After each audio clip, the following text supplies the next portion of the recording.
because we hear this a lot, and this is the next lie. All athletes need sugar for energy. Okay, let's get into the sugar. Oh boy, sugar is inflammatory. And to have your optimal athletic performance and your optimal health, you want to have the lowest chronic inflammation. What do I mean by that? Okay, so there's inflammation that comes from, say, exercise. You have a great workout, your body, your muscle tissues are tearing, the fibers are tearing, and then they have to build back together stronger. That's what gives you strength, and that's what makes you more fit, this type of thing. So you need actually some inflammation to help repair those tissues. But what you don't want is chronic inflammation. And chronic inflammation is when your body keeps having to fight something in order to keep going. So it's like you have a pathogenic bacteria that escapes into your blood system, and your body has to keep attacking it. This can cause autoimmune problems. Autoimmune means your body's attacking itself.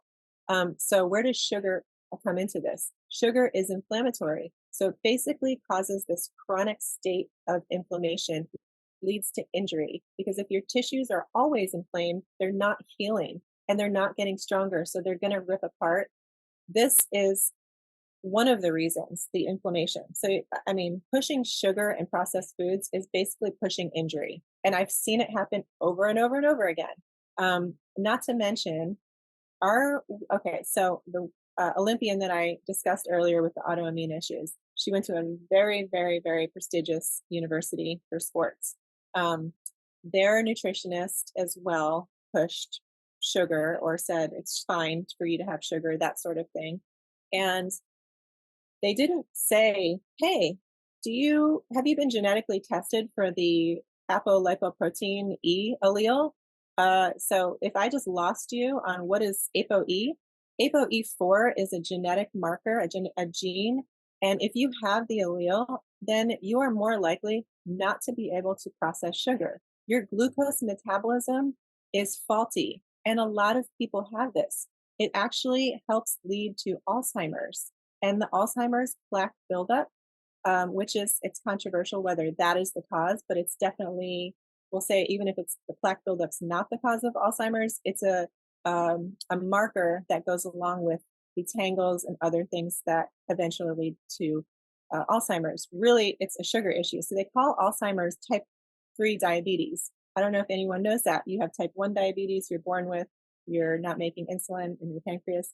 Type 2 diabetes is definitely diet related for eating too much sugar or having genetics that you can't process the glucose. But also, this type 3 diabetes they call is Alzheimer's. So you can't metabolize the glucose in your brain. And so, what are we doing with these young athletes, these young girls, when we're telling them you can eat sugar, but you don't know? Have you genetically tested them? Do you know that they can process glucose? What happens is 5 years later, they go from high school to college, they've gone through their college sports, and now they have all kinds of thyroid problems, hormone imbalances, autoimmune issues, and it's because they can't. PCOS. PCOS is a big one. Oh, I see PCOS all the time, All the and time. it's Yep. very easily reversible. Okay, Do you wanna I'm telling explain you. PCOS? Because it is running rampant in teenage girls, and it definitely is because of this chronic inflammation from too much sugar and carbohydrates, but no one's talking about it. Yeah, no one's talking about it. I mean, let's just be frank. In a general picture, the nutrition education that's going on, that's outdated, as we discussed, is causing all kinds of chronic illnesses. Because how do we know? Because we have an increase in chronic illness, we have an increase in obesity, so we know that it's not working. We do have increase in things like PCOS and other hormonal imbalances and thyroid imbalances, hyperthyroidism, etc. So PCOS is basically when you're making too much testosterone, and it's directly related to having too much sugar in the diet. So there are some supplements that I recommend that help control that. One of them is myo-inositol. There's a lot of research. If anyone Googles myo-inositol and PCOS, you'll find the research.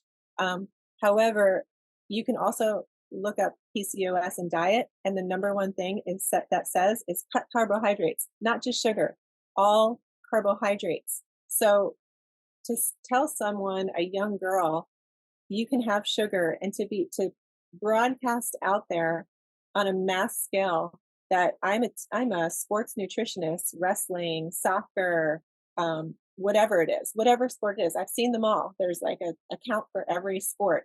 And they're all pushing these disgusting processed foods or chocolate milk or some crap like that. And they don't know that they're setting these girls up for these terrible hormone imbalances where they're going to have acne all around. If you have acne around this area of your face, that's a big sign of PCOS. Um, so what you need to do is basically have a more nutrient dense animal protein based diet, is step one. But everyone's a little bit different of how much of each thing they need. So I encourage your listeners, if you think you have PCOS or you know someone with PCOS, go ahead and look up the diet for PCOS. You'll see it's no sugar, no carbohydrates, and look up myo-inositol.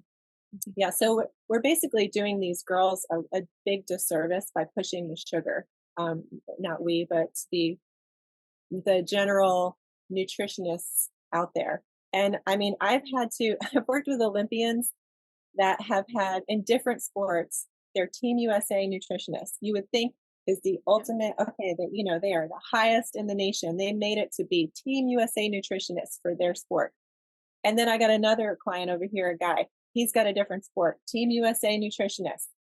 Okay, they're both saying the same garbage and they're not getting results. And they're coming to me because they're like, why am I not getting results? My nutritionist says that my brown rice and salmon and chicken breast and whatever is and plant-based smoothies are the right way to go, that I'm eating healthy. They keep approving my meals, but I'm not getting the results I want. And I tell them, as well, it's because you shouldn't be eating this, you shouldn't be eating that. Oh my gosh, you're eating 100 grams of sugar a day. And they're like, well, they give us Powerade, uh, smoothies every day or whatever, slushies. That's what they are. Powerade slushies at the Olympic Training Center.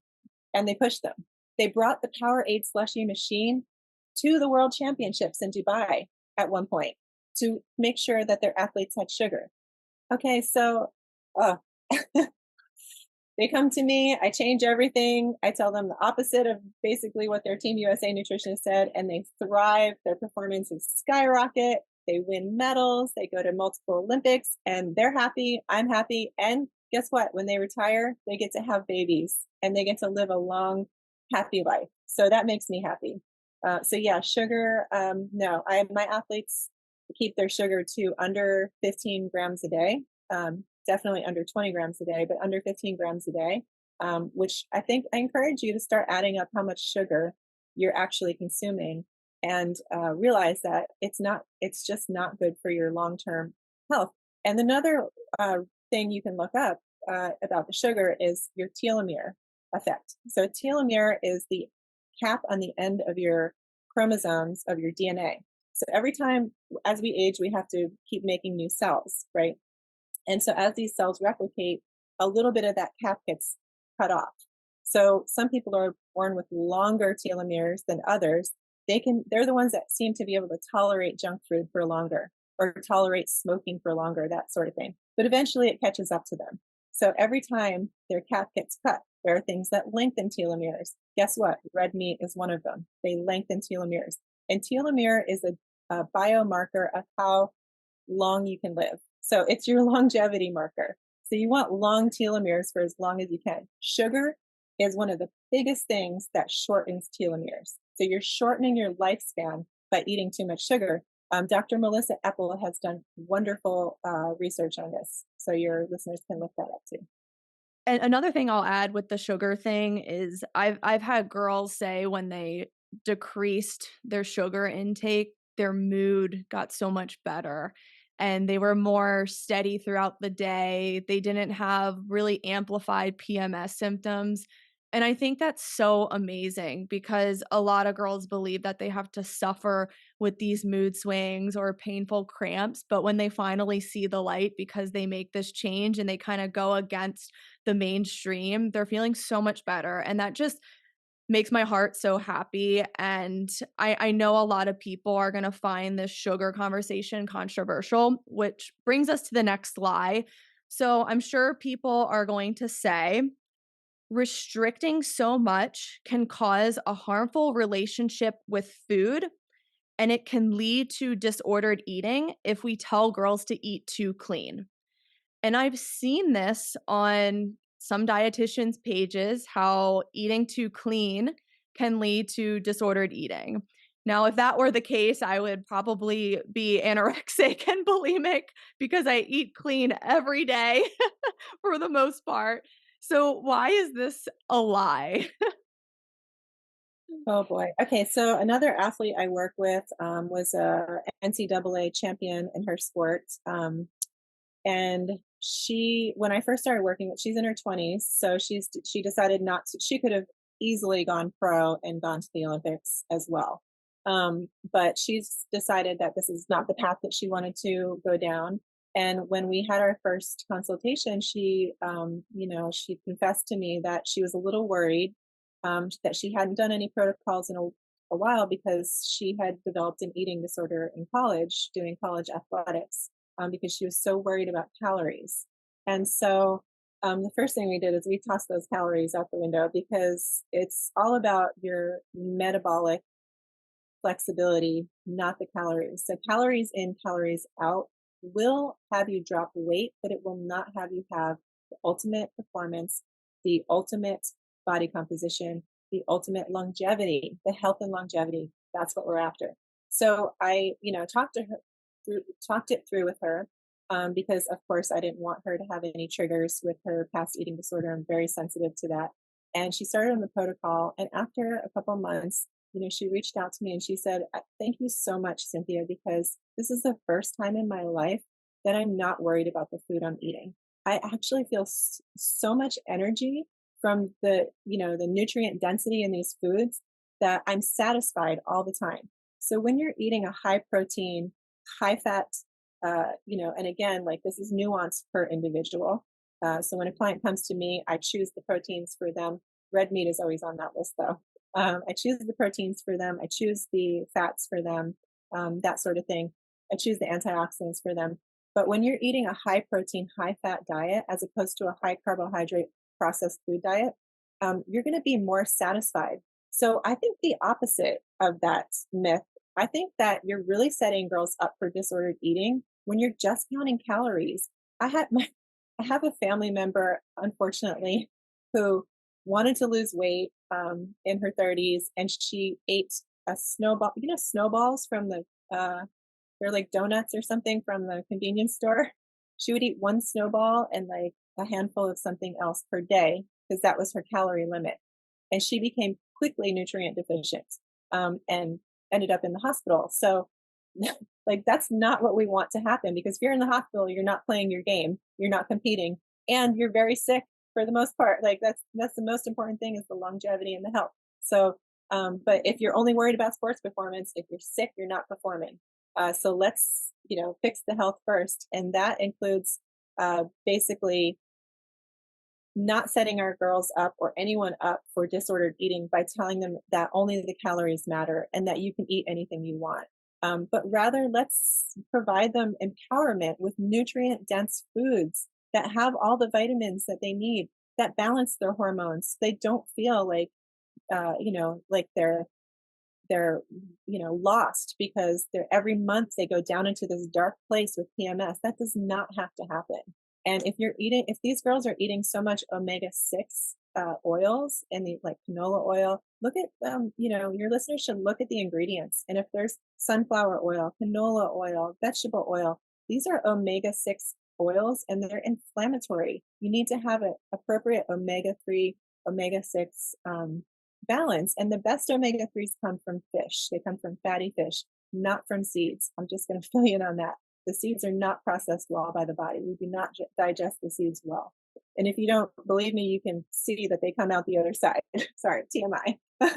But That's so so basically, true. Yeah. yeah. So you want to get your omega 3s from the fatty fish, but why not set them up with this empowered nutrient density that has them satisfied and lean, and everyone's telling them they look healthy, right? Like we know these lean girls who are not bulky because that's a myth as well. The protein is not going to make you bulky. It's going to make you so that you burn the body fat that you don't need. Um, because I don't know if, I mean, you and I know it's common knowledge, but when you eat too many carbohydrates, that gets stored as body fat, as adipose tissue. And so, what happens with females, especially, is that when our environment is filled with toxins, we store the toxins in our hamstring body fat and especially our quad body fat. So if your hamstrings and quads are getting a little bit fattier, it's because you're storing that in your body's trying to protect you by storing those toxins there. So you have to detoxify. And disordered eating comes from this obsession to be skinny, but you're more likely to be mentally balanced and physically balanced if you're eating a high protein, high fat, nutrient dense diet. How do I know? Because I have hundreds of clients. I have worked with professional athletes in so many different sports. And so this is how I know because I've been through it, I've experienced it. Not myself, but with my clients.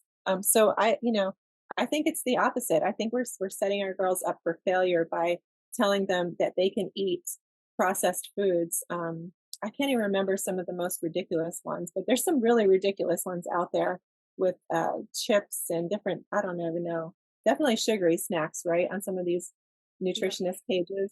Um, Yeah, cupcakes, there's whatever. a lot of Cupcakes, cake. nonsense out there. Yeah. So, like, we are setting them up because they're like, okay, I just got all my calories in this cupcakes, and now I can't eat anything the rest of the day because I want to be thin. When Right. instead they could eat this, a little tiny piece of steak Mhm. and a handful of nuts and some blueberries, and they could feel amazing for hours and then be like, oh, I feel amazing and I don't feel bloated and I don't have PMS and I don't have depression and I don't have anxiety. I feel great. I'm going to eat something like that again. And then they do it again. They eat some salmon with, maybe some broccoli and some really good grass fed butter for their fats, and they're like, wow, I ate this much food, not this much pasta, and I feel amazing. Don't we want all of our girls, all of our children, all of our friends, all of our family, don't we want them to feel amazing? If Mhm. they're not feeling amazing and they're following some nutritionist program, questions need to be asked.